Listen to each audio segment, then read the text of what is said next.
What's up, River Church? My name is Matt, if we haven't met yet, and we have a couple of announcements this week. If you're just now tuning in, welcome. Happy God's Day. I'm glad that you're staying warm. A couple of announcements we have this week. Number one, if you have not joined a small group on Wednesday night, you need to get in a small group. Even if you think, oh, I'm not sure that I want to socialize and meet people, people want to socialize and meet you, okay? River Church is all about being a family, and so those meet generally on Wednesday nights. You can find the info at riverabilene.com online if you're interested in a small group. We also have our women's group, which meets on Sundays. That's every fourth Sunday, not every Sunday, just every fourth Sunday of the month at 4 p.m. Fourth Sunday, 4 p.m., easy to remember. Also, 4 is my favorite number, so that works out. Our men's group meets at 6 a.m. every Tuesday. We call it our ministry, pardon the pun. You should definitely come. Glenn leads that group. It's a really great time of fellowship. You can get up early. Coffee shops are open that early. So that's about our announcements this week. We also, if you want to support any of the ministries going on at the River, like our River Kids or our River Students, shameless plug, you should get your River student to come to camp this summer. But if you want to support any of the ministries we have going on, you can give online or through text or via check with the offering plates. But if you're watching online, I'm guessing you probably want to give online at theriverabilene.com. All right, let's go ahead and hop into our message today. And by the way, before we move into worship, I want to give us one question to think about. Talk with someone sitting next to you. Maybe you're at your house. You want to talk about this with your family members sitting next to you. Share one detail about a bad date that you had in the past. All right, let's move forward to worship.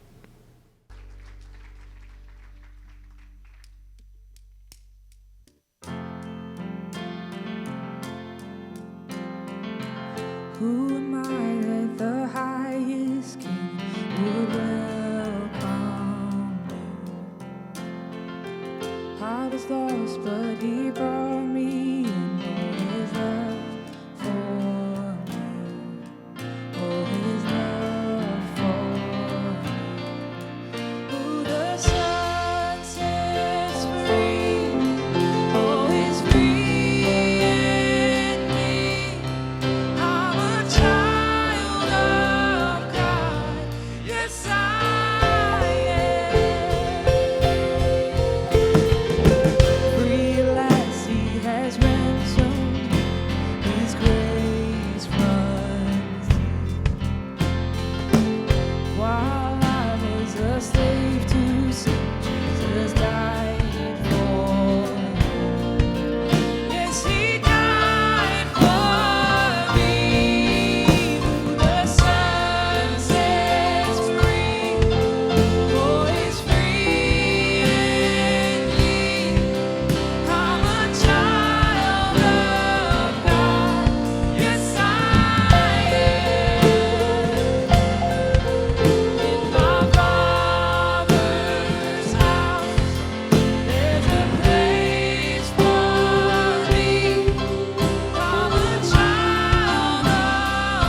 a place for me. I'm a child of God. Yes, I am.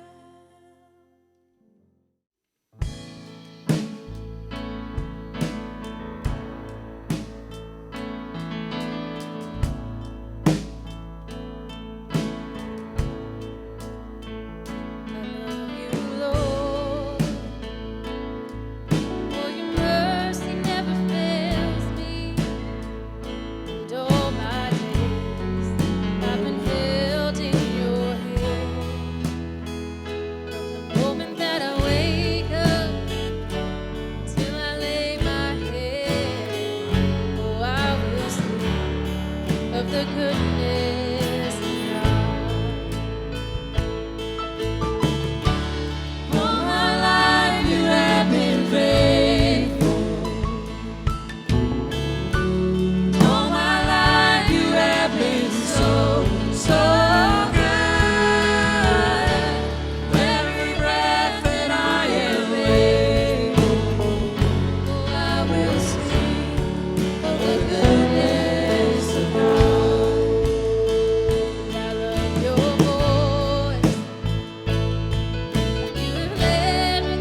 Hey, River Church. Once again, my name is Matt, and I just want to welcome you. Thank you so much for joining us online this morning. I'm glad that you're staying safe and warm. And once again, I just want to let you guys know that, well, let me start this way, actually. I have a confession. I'm a little bit of a nerd. I grew up watching Star Trek Next Generation, not the old series. I'm talking Next Generation with Captain Picard, uh, Commander Riker, Lieutenant Commander Data, anyone like if there's any other nerds, can I just I know I can't see you right now. You're watching from your home, but I can feel there's at least one person, I'm sure. Well, if you've ever watched that show, you know that when Captain Picard leaves the ship to go do something and Commander Riker is at the helm, bad things happen all the time. Either aliens hijack the ship, people can't get their REM sleep because there's some kind of weird disease going on, people get addicted to some kind of alien video game.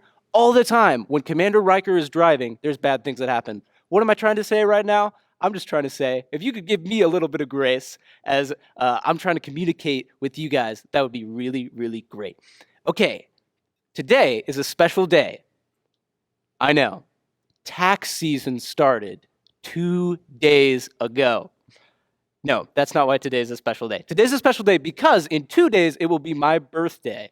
No, I just wanted to slide that in there. If you guys want to give me a birthday gift, that'd be great. No, especially men. Today is a special day because it is Valentine's Day. That is right. I know. If you're sitting there like, this is not good, you need to just go ahead and turn this off, go and apologize to your spouse, and yeah, take care of that. No, today's a special day because it's Valentine's Day. And because of that, we're going to be talking about what biblical love looks like. And in fact, if you can't remember anything else from today, you've got to remember love is action. 1 John chapter 3 says, "Dear friends, let us not love in word or speech, but with action and in truth." And so today, as we're going through and we're talking about, we're thinking about Valentine's Day, we're thinking about love, what does it look like for us to love in the way that God has loved us? And I want to go ahead and start us off by answering the question that I asked earlier. I don't know what your dating experience has been like, but I have messed up royally in the past. And one rough moment that I had is so there was this girl in high school. There was this goddess in high school, and her name was Jacqueline Wyckoff. I know some of you guys heard that name. You already swooned. Yes. So Jacqueline Wyckoff, I'll spare you the details, but off and on for 4 years, I had a crush on this girl. Senior year, finally get to go on a date with her. And, it was a picnic. I had made some joke. I was flirting with her about fruit, and I brought this fruit. We went on a picnic. We're there at the park. And, I remember before I went on this date, I was looking at myself in the mirror. I had this feeling in my gut, not like a premonition or emotionally. I mean, like a literal feeling in my gut that I should not go. My dad had the flu at the time. I should have listened to my gut. You know where this story is going. I'm sitting across from Jacqueline in the park. She looks at me and asks if I'm okay. My response is not words, but action.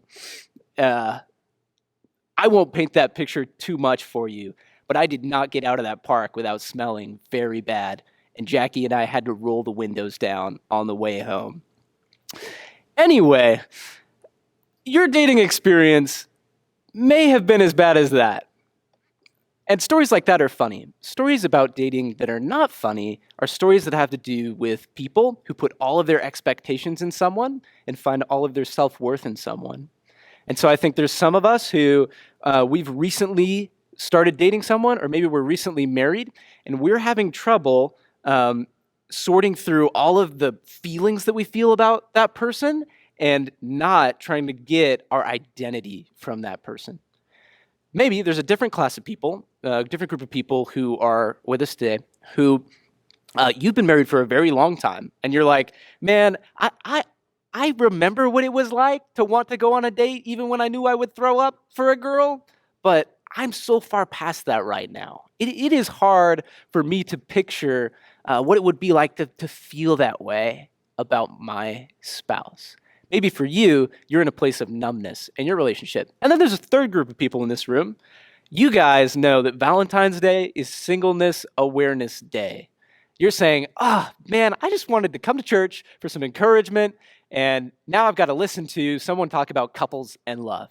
Well, let me tell you, the Bible addresses not only how you can live a life of love when you're in a relationship, whether you've been together for a very long time or whether you've just gotten together, and the Bible also addresses what it looks like to live in love when you're single. We're going to cover all three of those topics today. So if you guys will turn with me to a book in the Bible called Song of Songs. And if you guys just want to turn to Song of Songs, chapter 8, we're going to go ahead and hop in. I love this book because it's not really a book. Song of Songs was designed as a series of love poems. It's written hundreds of years ago in ancient Israel. It's put together, and there are two speakers generally in these poems. It's a man and a woman, and they're giving these poems about how much they love each other. And it's all about the pursuit. And so the first point today is that love is a pursuit. And this is something that I think young couples can get especially well. Or maybe when you're dating, you get that. You're like, man, I get a text from someone, I overanalyze it, I try to put together the best text to send back. Or, man, I'm always trying to pick up flowers for my new wife. Or, man, I love getting a donut for that guy and just being like, oh, I just got you coffee, it's no big deal. I think a lot of us get the love is a pursuit thing when we first start dating or first get together. Song of Songs is all about that. This couple is madly in love.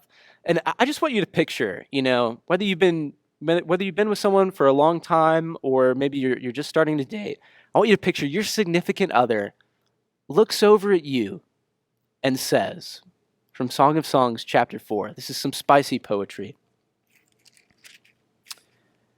Your eyes behind your veil are doves.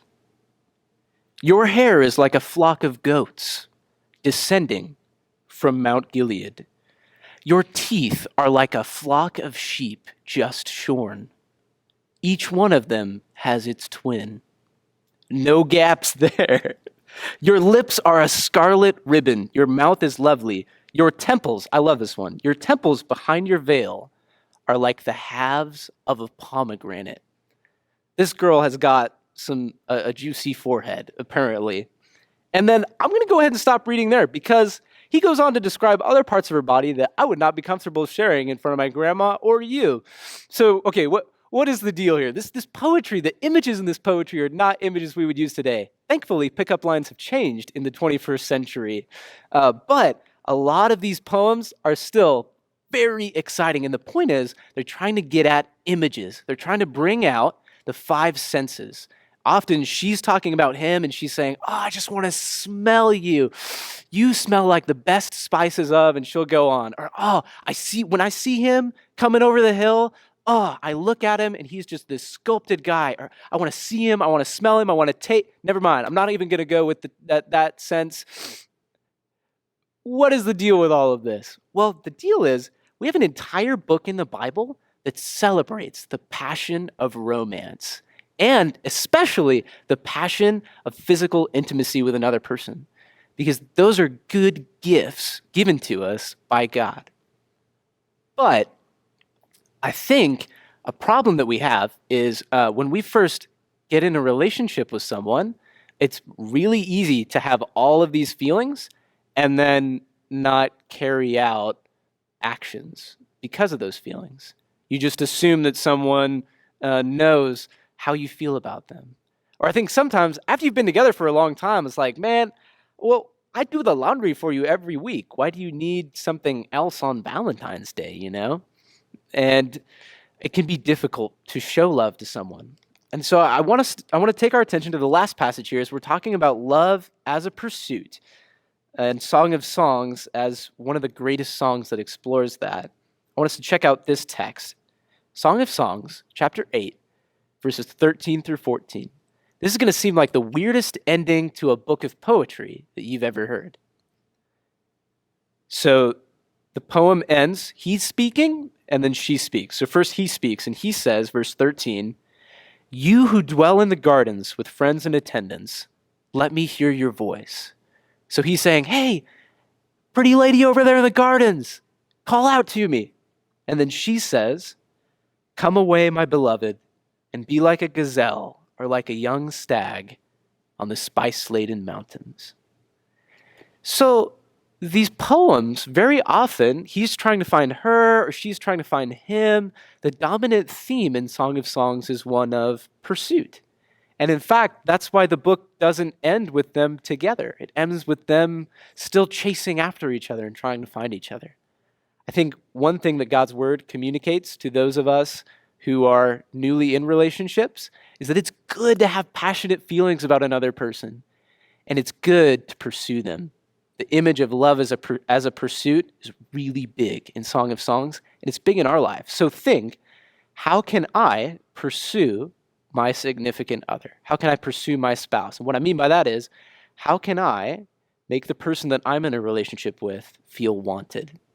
And so my challenge to you, if you are newly married or if you're very young and you're dating, would be to find something, or maybe if you've been married for a really long time, find something you do that makes your spouse or your significant other feel wanted.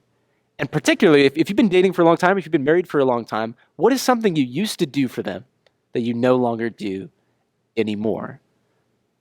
I used to pick him up coffee sometimes, or take his shoes off when he got home from work. I used to pick her up a flower sometimes, or just write her a note when I left for work. Those kinds of things can make us feel pursued. Okay, cool. So love is pursuit. Now let's go ahead and hop into our next point, which is love is not just a pursuit. Love is not just feelings and passion, but love is a practice. So if you'll turn with me to 1 Corinthians chapter 13, we're going to talk about love as practice. And I think something that's really important about this text in 1 Corinthians chapter 13, this is where the Apostle Paul, who's an early follower of Jesus, writing to early small communities of followers of Jesus, he's talking about the nature of love. What is love? This is a passage that gets read at weddings all the time. But what's crazy is Paul is not talking about married couples in this passage. He's talking about everyone who's a follower of Jesus should embody this kind of love. So this is for single people and married people. So let's check out this passage, 1 Corinthians chapter 13, verses 4 through 8. And I think what's really important about this is there is a secret in this passage as to how you can keep loving someone even after your initial feelings have faded. 1 Corinthians chapter 13, verse 4. Love is patient. Love is kind. It does not envy. It does not boast. It is not proud. It does not dishonor others. It is not self-seeking. It is not easily angered. It keeps no record of wrongs. Love does not delight in evil, but rejoices with the truth. It always protects, always trusts, always hopes, and always perseveres. And now I know all the hopeless romantics were swooned like, oh, love, yes. Except this is not just the love between romantic partners, whether you're in a relationship and you've been dating or whether you're married. This is the kind of love that all followers of Jesus are called to people, to show to people. You know what's crazy is, this is hard to experience in English, but in the original language this text was written in Greek, there are 16 different verbs that describe love. And so when I read that in English, it sounded like this was a lot of adjectives. Love is patient. Well, if I was going to try to do as literal translation as possible, that would be, it's a verb. So love does patient things. Love does patience. Love does kindness. Love does not do the dishonor thing. Love does not do pride. Love does not do self-seeking things. Love does not do grudges. In fact, what's crazy is the theme of love being action is all over this passage, because the kind of love that we're called to show people is the kind of love that acts patiently, acts with kindness, seeks the well-being of someone else. And so this, I picture a lot of times maybe the person who's in a relationship Maybe like I can picture a lot of friends I had in high school who were in a relationship and were like, man, he just loves me so much. You'd ask, oh, really? Like, how or why? Well, he says that. Oh, how does he show that to you? Remember, we started off talking about the verse from First John, which is let's not just love with our words, but with our actions. Sometimes I think if 1 Corinthians 13 had been written today, it would read something like, love is fluffy, love is fun, love does a lot of creative things. Love sometimes trusts, sometimes protects, and always posts the results on Instagram. I think sometimes today we are trying to exhibit our love lives for other people to see a version of us that is not real. And we're comparing our love lives to that. Well, if you're single or if you're married, this is the kind of love we're called to show to people, is a love that acts.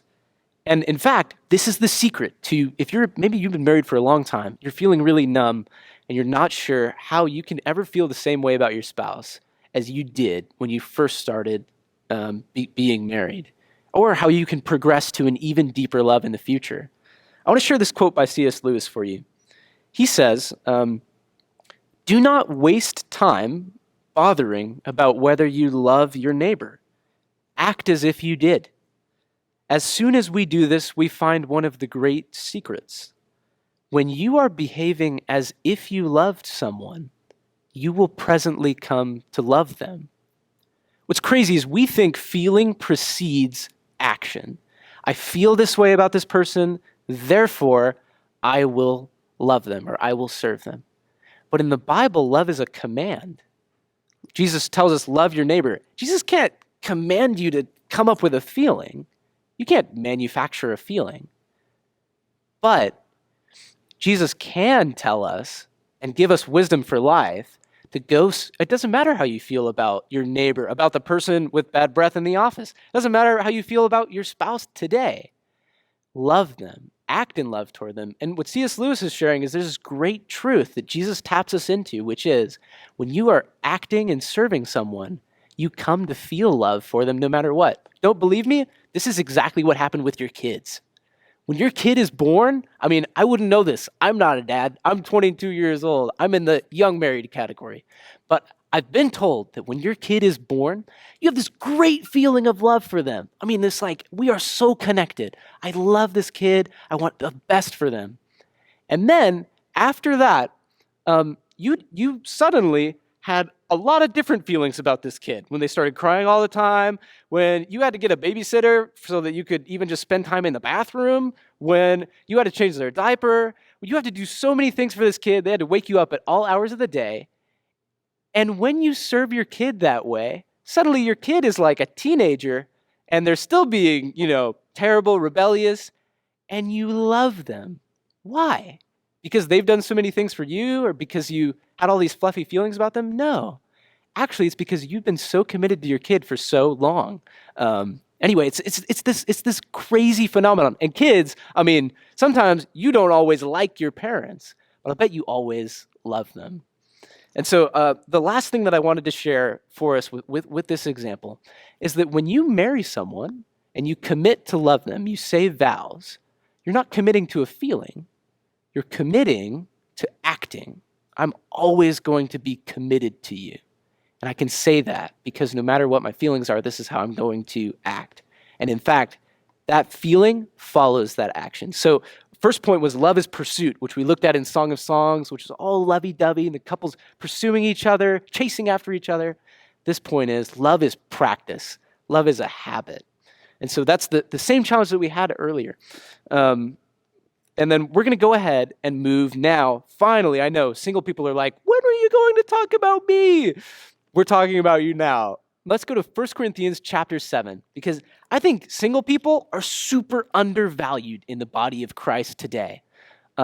This passage is really important in 1 Corinthians chapter 7, because the Apostle Paul talks about how he was able to do so many things in his life because he was a single person, and he encourages other people to live out their singleness in a different way. Firstly, I want to start us off with a survey, though, from a very, I think, important source for research, Tinder. So I've got this survey from Tinder. Tinder surveyed over 1,000 single people and asked them if they were single by choice at any point in their life, or if they were single just because there weren't any other romantic options available. I know you're like, they all lied. No one's single by choice. Well, check this out. Tinder found that 72% of surveyed young millennials have made a conscious decision to stay single for a period of time.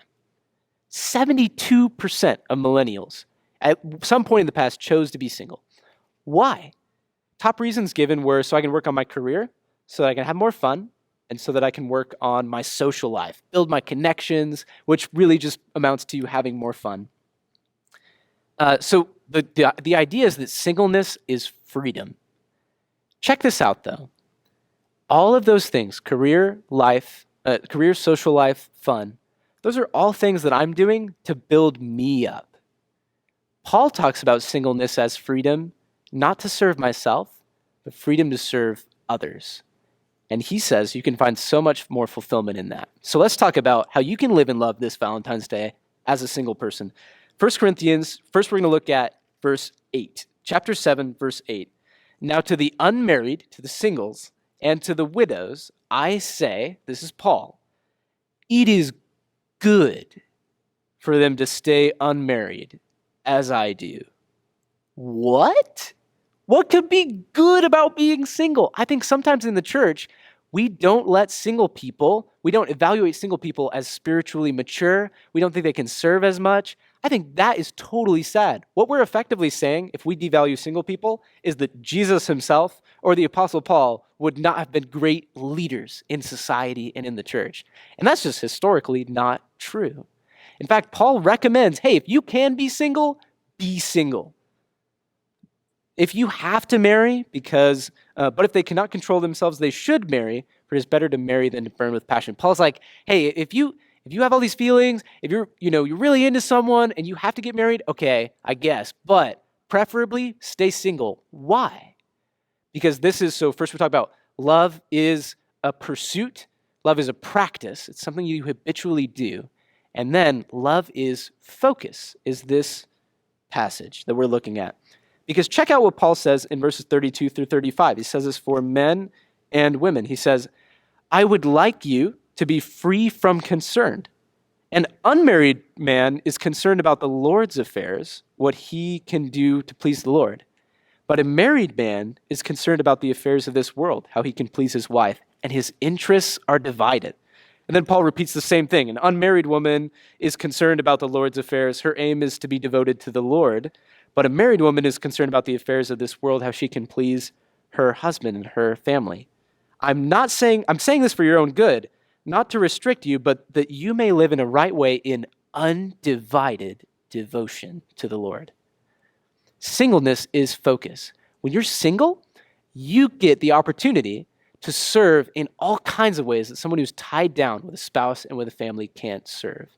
I want to give two very quick examples of how this is totally a fact. One is there's a guy named Sheldon who's dear to Megan's and my heart. Sheldon married us back in May during the COVID pandemic in Megan's backyard with only about 10 people there because he wasn't afraid to be out. And I could totally understand because I had all kinds of people who were on this list of people who could potentially officiate our wedding. Just a week out, we didn't have anyone to officiate our wedding. And one by one, they said, hey, my wife is pregnant, or hey, with COVID, we need to be safe. And I totally understood that. That is not a bad thing. They needed to keep their family safe. This was back in May. We didn't really know a lot about COVID. I called Sheldon, though, and Sheldon said, I would love to come help. Sheldon was free to serve in a way that a married person wouldn't have been. Matt Shank is another person in my past. Matt volunteered and mentored high school students at our church. He was a single person. He went on to get his PhD in education. He now lives in China, mentoring and teaching at a university college students who are going to be the next leaders of the place where East meets West. And he's shining as a light for Christ there. I don't know a lot of married people with families who can instantly move to China. So anyway, you may not be about to move to China, and you may not be officiating any weddings anytime soon, but if you're a single person, I want to challenge you to, instead of thinking about how you're alone today, to think about how you can expand your network so that you can serve more people. To think about, hey, how can I make a meal for someone this week who needs it? Whether that's an older person in our church who is alone, or whether that's someone who is maybe a military spouse whose family, or whose husband or wife has had to leave the country and be deployed, and now they're left with their kids, and maybe you can make a meal for them. Maybe you just want to serve in the community at a homeless shelter or in a pregnancy resource center or any kinds of places. The point is that love is focus in the Bible. And if you're single, I want to challenge you to use your freedom, not for yourself, but to serve others.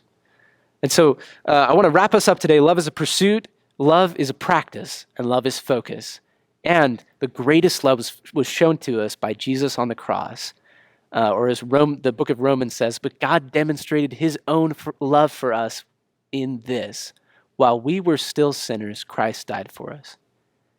And so when the Apostle John talks about us loving in action and not just words, it's how can we show the sacrificial love of Jesus to others and put their interests above our own, whether I'm dating someone, whether I'm married, or whether I'm single. That's the challenge to us this week. Hey, have a great week and stay warm out there, guys. Bye. 4. Love is pursuit. Do. Okay. Share the giving part and then the question. Okay.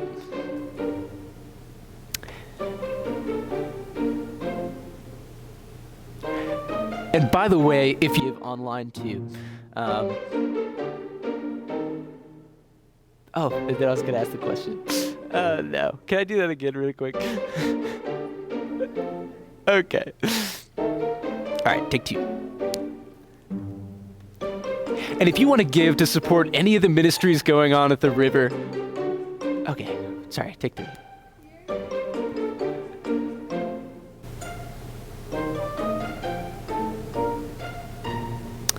Should I not introduce myself again? Because I've already done that at the beginning.